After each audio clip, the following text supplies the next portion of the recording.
Okay, in this video, I'm gonna go over my full shoulders and arms workout. The main reason that you would do a shoulders and arm workout is just to switch up your training, right?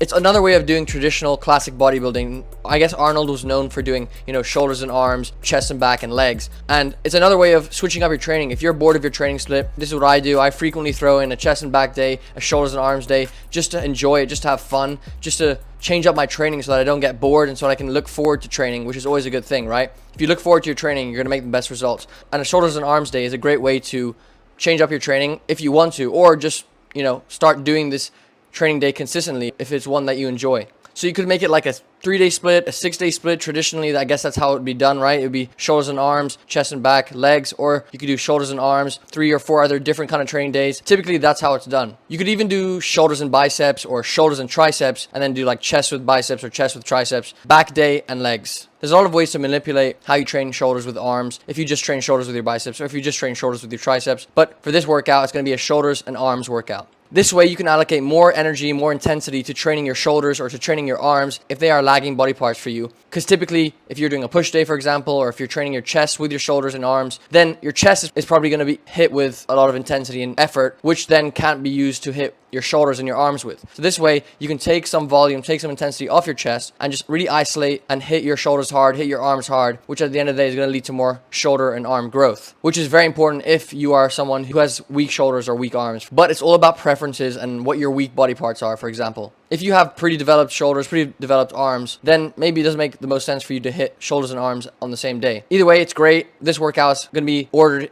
specific to how I do it, with the most important exercises, so the most important body parts that I want to bring up first, and my least important body parts that I need to bring up last. So let me get into it.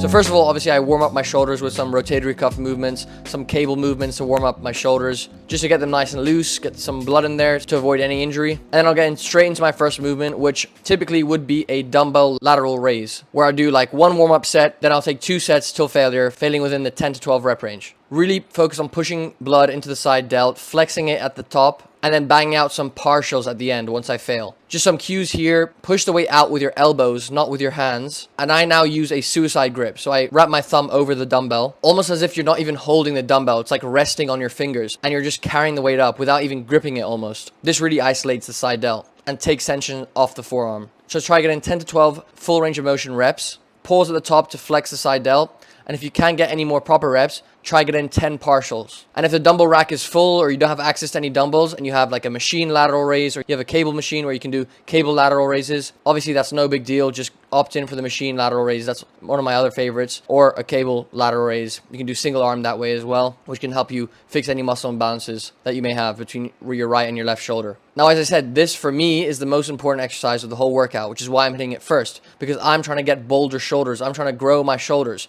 more than I'm trying to grow my arms. But that's because it's specific to my physique. So if you're trying to build those bolder 3D shoulders, always hit side delts first.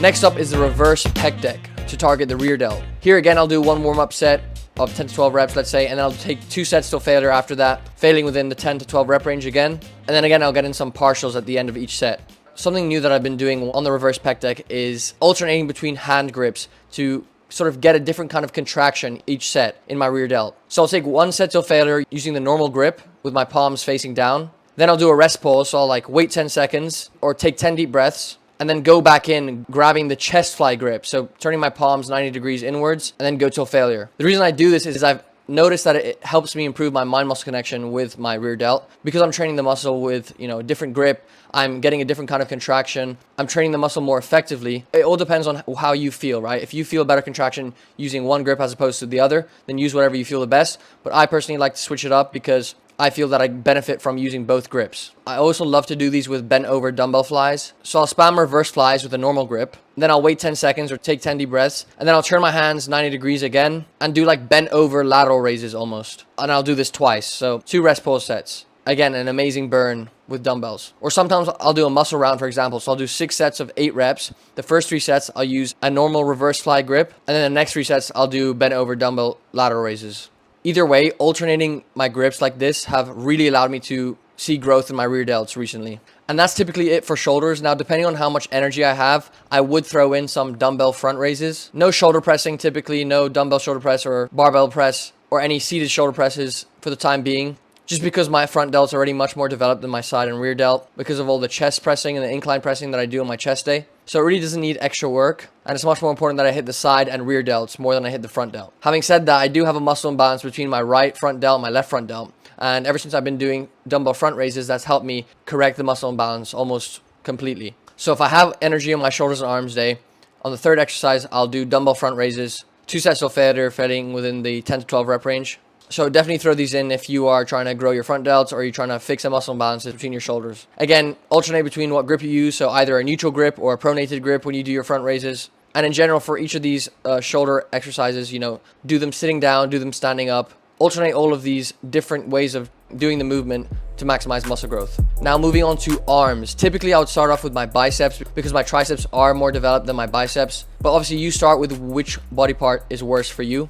And the first movement I typically do is my go-to movement, which is the machine preacher curl. So I'll do like one warm-up set and then follow that up with 2 sets till failure, failing within the 8 to 10 rep range. This is obviously great for targeting the short head of the bicep. Remember here just to squeeze at the top, slowly come down, get the full stretch on the pad, and come up again. And this is better than other preacher curl variations using like easy bars or dumbbells because of the constant tension. So just always opt in for this machine if it's free. Next are dumbbell hammer curls for, again, 2 sets till failure, failing within the 8 to 10 rep range. To target the brachialis, which is essentially a muscle that's going to add to arm thickness, is going to push the bicep upwards, give you that thicker look. A great way to build up your arms by doing a hammer curl variation. Again, squeezing at the top, slow eccentric. Actually, on that note, if it's a busy gym and you got the preacher curl machine, you finish your normal machine bicep curls on the preacher curl. You can actually, if your preacher machine has the attachment, the neutral grip attachment, because typically it has a supinated attachment to do your normal curls, and then it has a neutral grip attachment so that you can do preacher hammer curls. And typically this is what I do sometimes if the gym is busy, or just in general to target the brachialis. I just finish my sets on the normal preacher curl machine, then I switch the grip to a neutral grip and I perform hammer curls on the preacher curl machine. And finally for triceps, I call this the Frankie special. So I'll do push downs with a rope, preferably for 2 sets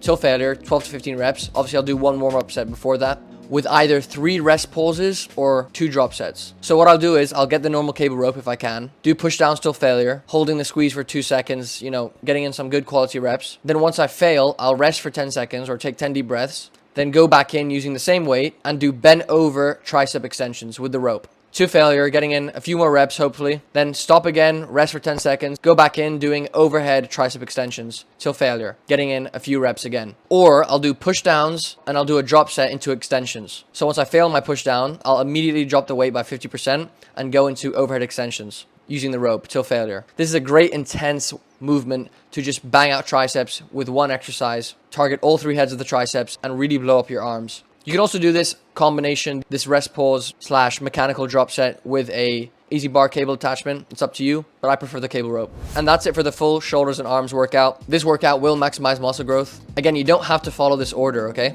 Sometimes I'll start with preacher machine bicep curls, then I'll do, a machine lateral raise or a lateral raise. Then I'll do the tricep mechanical drop set or rest pause. Then I'll move on to bicep again and I'll do the, machine hammer curls. Then I'll finish with the reverse pec deck.